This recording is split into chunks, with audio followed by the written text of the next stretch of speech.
നമസ്കാരം. Donald Trump എന്താണ് എന്ന് ലോകം പലവട്ടം ചിന്തിച്ചിട്ടുണ്ട് എന്നുള്ളതാണ്. അദ്ദേഹം ഒരു കോമാളിയാണെന്ന് പറഞ്ഞ ആളുകൾ വളരെ കൂടുതലാണ്. പക്ഷേ കുറച്ചു കാലം അദ്ദേഹത്തിൻ്റെ പ്രവർത്തനം എന്ന് പറയുന്നത് വളരെ നിയന്ത്രിതമായ രീതിയിൽ തന്നെയായിരുന്നു. അതിൻ്റെ പ്രധാനപ്പെട്ട കാരണം അദ്ദേഹം സ്വപ്നം കണ്ടിരുന്നത് സമാധാനത്തിനുള്ള നോബൽ സമ്മാനമാണ്. ഇന്ത്യയും പാകിസ്ഥാനും തമ്മിലുള്ള യുദ്ധം പോലും ഞാനാണ് അവസാനിപ്പിച്ചത് എന്ന് അദ്ദേഹം സ്വയം കൊട്ടിഘോഷിക്കുകയുണ്ടായി. അതിൻ്റെയും അന്തർധാന ഈ നോബൽ സമ്മാനത്തിനുള്ള അദ്ദേഹത്തിൻ്റെ മോഹം മാത്രമായിരുന്നു. പക്ഷേ നിർഭാഗ്യവശാൽ അദ്ദേഹത്തിന് നോബൽ സമ്മാനം ലഭിച്ചില്ല എന്നുള്ളതാണ്. പകരം അത് ലഭിച്ചത് വെനിസ്വലയിലെ പ്രതിപക്ഷ നേതാവായിരുന്ന മച്ചാഡോവിനാണ്. ആ സമയത്താണ് യഥാർത്ഥ ട്രംപ് പുറത്തു വരുന്നത്. ട്രംപിൻ്റെ സ്വഭാവം എന്ന് പറഞ്ഞാൽ അത് അപരവിരുദ്ധതയും ആത്മരതിയും അധികാരാർത്തിയും നിറഞ്ഞതാണ് എന്നുള്ള കാര്യത്തിൽ ഒരു തർക്കവുമില്ല. കൈവിട്ടുപോയ ഈ നോബൽ സമ്മാനം എന്ന് പറയുന്നത് അദ്ദേഹത്തെ സംബന്ധിച്ചിടത്തോളം അദ്ദേഹത്തിൻ്റെ യഥാർത്ഥ സ്വഭാവം പുറത്തു കൊടുത്തതിന് കാരണമായി തീർന്നു. എന്നിട്ട് എന്താ അദ്ദേഹം ചെയ്തത്? തനിക്ക് ലഭിക്കും എന്ന് കരുതപ്പെട്ട നോബൽ സമ്മാനം കിട്ടിയ രാജ്യം വെനിസ്വേല, അതിനെ തന്നെ ആക്രമിക്കാനും ഇല്ലാതാക്കാനുമായിട്ടുള്ള ശ്രമത്തിൻ്റെ ഭാഗമായിട്ടാണ് വെനിസ്വേലയുടെ ഭരണാധികാരിയെ രാത്രിക്ക് രാത്രി കിഡ്നാപ്പ് ചെയ്ത് അമേരിക്കയിലേക്ക് കൊണ്ടുപോവുകയും ഇയാൾ മയക്കുമരുന്ന് കുറ്റവാളിയാണ് എന്ന് പറഞ്ഞ് വിചാരണ ചെയ്യും. കുറച്ച് നാൾ കഴിയുമ്പോൾ അദ്ദേഹത്തെ തൂക്കിക്കൊല്ലുകയും ചെയ്യും എന്നാണ് നമുക്ക് കരുതാവുന്നത്. ഈ വാർത്ത ആഹ്ലാദകരമായിട്ടുള്ള രീതിയിൽ കൊണ്ടാടുന്ന ഒരുപാട് ആളുകളുണ്ട്, പ്രത്യേകിച്ച് വെനിസ്വേലയിലെ പ്രതിപക്ഷത്തിരിക്കുന്ന മുഴുവൻ ആളുകളും. കാരണം വെനിസ്വേലയുടെ ഏകാധിപതി എന്ന നിലയ്ക്കാനാണ് മർഡോവിനെ ആളുകൾ കണ്ടിരുന്നത്. അതുകൊണ്ട് അദ്ദേഹത്തിനെ എതിർക്കുന്ന ആളുകൾക്ക് മുഴുവൻ അത് സന്തോഷകരമായ കാര്യമായിട്ടാണ് വാർത്ത ചെയ്യപ്പെടുന്നത്. പക്ഷേ പ്രശ്നം കേരളത്തിൽ ഏറ്റവും കൂടുതൽ ആളുകൾ പ്രതിപക്ഷത്തിരിക്കുന്നവരെ വെറുക്കുന്നത് പിണറായി വിജയനെ. പിണറായി വിജയനെ ഡൊണാൾഡ് ട്രംപിൻ്റെ ഡെൽറ്റ ഫോഴ്സ് എന്ന് പറയുന്ന ഈ ട്രൂപ്പ് വന്ന് കിഡ്നാപ്പ് ചെയ്ത് കൊണ്ടുപോയാൽ എന്തായിരിക്കും കേരളത്തിലെ ആളുകളുടെ പ്രതികരണം എന്നത് നോക്കിയാൽ രസകരമായിരിക്കും. ഇവിടെയും പിണറായി വിജയനെതിരെ നിൽക്കുന്ന ഒരുപാട് ആളുകളുണ്ട്, പ്രത്യേകിച്ച് സംഘികളുണ്ട്, അതേപോലെ തന്നെ കോൺഗ്രസ്സുകാർ, മുസ്ലിം ലീഗുകാർ, അങ്ങനെ ഒരുപാട് ആളുകൾ, അതുപോലെ തന്നെ പൊതുസമൂഹത്തിൽ ഒരു വിഭാഗം ആളുകളും എതിരാണ്. അവരൊക്കെ ഇങ്ങനെ ഒരു കിഡ്നാപ്പിംഗ് നടത്തിയാൽ സന്തോഷിക്കുമോ എന്ന് ചോദിച്ചാൽ സന്തോഷിക്കുമെന്നായിരിക്കും നമുക്ക് സാമാന്യമായിട്ട് പറയാൻ കഴിയും. പക്ഷേ ഇവിടുത്തെ പ്രശ്നം എന്താണെന്ന് വെച്ചാൽ, ഒരു രാഷ്ട്രത്തിൻ്റെ തലവനെ മറ്റൊരു രാഷ്ട്രം കിഡ്നാപ്പ് ചെയ്യുന്നത് ശരിയാണോ എന്നുള്ളതാണ് രാഷ്ട്രീയ ചോദ്യം. ശരിയല്ല എന്നതാണ് കൃത്യമായിട്ടുള്ള ഉത്തരം. കാരണം അത് ജനാധിപത്യ മര്യാദ ഇല്ലായ്മ മാത്രമല്ല, ഒരു രാജ്യത്തെ കടന്നാക്രമിക്കുന്ന ഏറ്റവും പൈശാചികമായിട്ടുള്ള പ്രവൃത്തിയായിട്ട് തന്നെയാണ് ചിത്രീകരിക്കപ്പെടേണ്ടത്. ഒരു രാഷ്ട്രത്തിനകത്ത് അഭ്യന്തരമായ ഒരുപാട് പ്രശ്നങ്ങളുണ്ടാകും. ആ പ്രശ്നങ്ങളുടെ പേരിൽ അവിടുത്തെ ജനങ്ങൾ അവിടുത്തെ ഭരണാധികാരിക്ക് എതിരായിരിക്കാം. പക്ഷേ അവരുടെ രാഷ്ട്രത്തെ തന്നെ മറ്റൊരു രാഷ്ട്രം ആക്രമിച്ച് അധിനിവേശം നടത്തിയാൽ അതിനെ ആ ജനത ഒരു കാരണവശാലും അംഗീകരിക്കാനായിട്ട് പാടില്ല എന്നുള്ളതാണ്.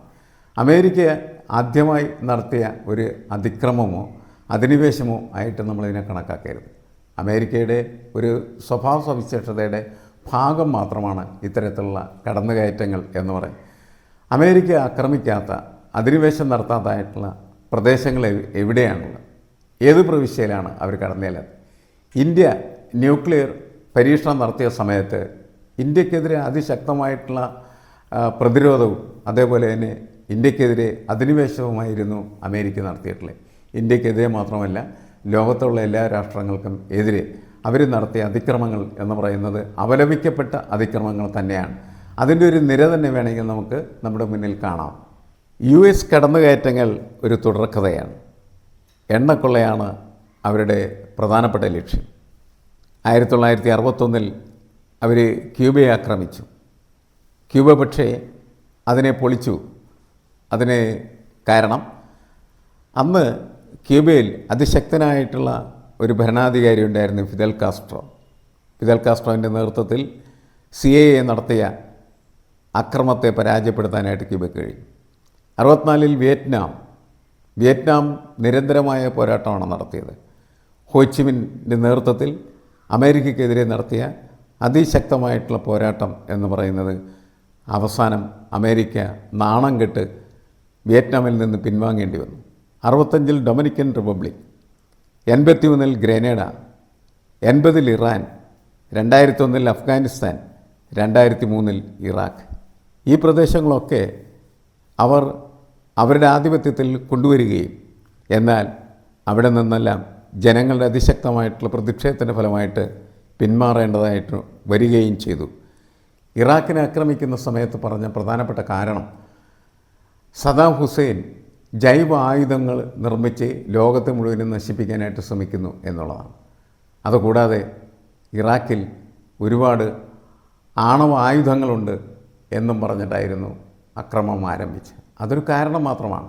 നമ്മുടെ ഇന്ത്യയിൽ ചില വീടുകളിൽ പശുവിറച്ച് സൂക്ഷിച്ചിട്ടുണ്ടെന്ന് പറഞ്ഞ് വീട് കയറി ആക്രമിച്ച് വീട്ടിലുള്ളവരെ തല്ലിക്കൊല്ലുന്ന പോലെയുള്ള ഒരു പ്രവൃത്തി അമേരിക്ക ഇറാഖിൽ ചെയ്തത് അതുതന്നെയായിരുന്നു. അങ്ങനെ സദാം ഹുസൈനെ അവർ പിടിച്ചുകൊണ്ടുപോയി അവസാനം വിചാരണ ചെയ്ത് തൂക്കിക്കൊന്നു. ഇപ്പോൾ നടക്കുന്ന സംഭവങ്ങൾ അതിൻ്റെ മറ്റൊരു ദിശയിലുള്ള പ്രവൃത്തിയായിട്ടേ കണക്കാക്കേണ്ടത് ആവശ്യമുള്ളൂ. യഥാർത്ഥത്തിൽ അമേരിക്കയുടെ പ്രശ്നം എന്താണ്? അമേരിക്കയ്ക്ക് എണ്ണ വേണം. ക്രൂഡ് ഓയിൽ ഏറ്റവും കൂടുതലായിട്ട് ഉൽപ്പാദിപ്പിക്കുന്ന ലോകത്തെ ഏറ്റവും പ്രധാനപ്പെട്ട രാഷ്ട്രമാണ് വെനിസ്വേല. വെനിസ്വേലയിൽ ഹ്യൂഗോ ഷാവേസ് അധികാരത്തിൽ വന്ന സമയത്ത് ഷാവേസാണ് എല്ലാ ക്രൂഡ് ഓയിൽ ഖനികളെയും ദേശവൽക്കരിക്കുകയും ആ സർക്കാർ ഉടമസ്ഥയിലേക്ക് കൊണ്ടുവരികയും ചെയ്തു. അതോടുകൂടി അമേരിക്കൻ കമ്പനികൾക്ക് അവിടെ പ്രവർത്തിക്കാനായിട്ട് ഇടമില്ലാതായി തീർന്നു. അന്നു മുതൽ ആരംഭിച്ച ആസൂത്രിതമായിട്ടുള്ള പ്രവർത്തനത്തിൻ്റെ ഒരു പരിണിതിയാണ് ഇപ്പോൾ സംഭവിച്ചിരിക്കുന്നത്. കാരണം അവർക്ക് ആ ക്രൂഡ് ഓയിൽ മുഴുവനും കീഴടക്കണം, അല്ലെങ്കിൽ അത് മുഴുവൻ കൊള്ളയടിക്കണം. എന്നുവെച്ചാൽ അമേരിക്കയുടെ കൊള്ളയാണ് യഥാർത്ഥത്തിൽ വെനിസ്വേലയുടെ ഈ ആക്രമണം എന്ന കാര്യം നമ്മൾ തിരിച്ചറിയേണ്ടതാണ്. അതൊരു കാരണവശാലും അംഗീകരിക്കപ്പെടാൻ പാടില്ലാത്തതായിട്ടുള്ളൊരു അതിക്രമമായിട്ട് തന്നെ ലോകം വിലയിരുത്തും എന്നാണ് എനിക്ക് തോന്നുന്നത്. ഈ ഡൊണാൾഡ് ട്രംപ് എന്ന് പറഞ്ഞാൽ ആത്മരതി കൊണ്ടും അഹങ്കാരം കൊണ്ടും ഒക്കെ പ്രവർത്തിക്കുന്നതായിട്ടുള്ളൊരു മനുഷ്യനാണ്. എന്താണ് അദ്ദേഹത്തിന് പറയേണ്ടതെന്നോ എന്താണ് ചെയ്യേണ്ടതെന്നോ അദ്ദേഹത്തിന് തോന്നുന്ന സമയത്ത് ചെയ്യുന്ന കാര്യങ്ങളാണ് പ്രവർത്തിക്കുന്ന കാര്യങ്ങളായിട്ട് മാറുകയാണ്. എന്തയാൾക്ക് തോന്നിയാലും അയാളത് ചെയ്യും എന്നുള്ളതാണ്. അങ്ങനെ എന്തും ഒരാൾക്ക് ചെയ്യാൻ പറ്റുന്ന ഒരു ലോകം, ആരും ചോദ്യം ചെയ്യാൻ പാടില്ലാത്തതായിട്ടുള്ള ലോകം, ലോകത്തിൻ്റെ എല്ലാവിധമായിട്ടുള്ള ശക്തിയും കേന്ദ്രീകരിച്ച് ലോകത്തിൻ്റെ പോലീസുകാരെന്നുള്ള പഴയ പ്രയോഗമാണ്. പക്ഷേ ഇപ്പോൾ അതാണ് നടത്തിക്കൊണ്ടിരിക്കുന്നത്. എല്ലാ രാഷ്ട്രങ്ങളെയും അമേരിക്ക കീഴിലാക്കിക്കൊണ്ടിരിക്കുകയാണ് ചെയ്യുന്നത്. ഇറാനെതിരെ പ്രശ്നങ്ങൾ ഉണ്ടാക്കാൻ വേണ്ടിയിട്ട് ഇസ്രായേലിനെയാണ് അവർ ഗുണ്ടാപ്പണി ഏൽപ്പിച്ചത്, അല്ലെങ്കിൽ കൊട്ടേഷൻ നടത്തിയത്. അതേപോലെ തന്നെ പലസ്തീൻ എന്ന് പറയുന്നത് ഇല്ലാതാക്കുന്നതിന് വേണ്ടിയുള്ള പ്രവർത്തനം നടത്തി. റഷ്യയെ ശരിപ്പെടുത്തുന്നതിന് വേണ്ടിയിട്ട് യുക്രൈനെ ഉപയോഗിച്ചു. ഇന്ത്യക്ക് എതിരായിട്ട് ആവശ്യമായിട്ടുള്ള പ്രതിരോധം തീർക്കാൻ വേണ്ടി ബംഗ്ലാദേശ്, പാകിസ്ഥാൻ, ടർക്കി ഇതൊക്കെ അവരുടെ കസ്റ്റഡിയിലാക്കി വെച്ചിരിക്കുകയാണ് ചെയ്യുന്നത്. അപ്പോൾ അവരെ സംബന്ധിച്ചിടത്തോളം അവരുടെ താല്പര്യങ്ങൾ എന്താണ്? ആ താല്പര്യങ്ങളാണ് ഏറ്റവും പ്രധാനപ്പെട്ടത്.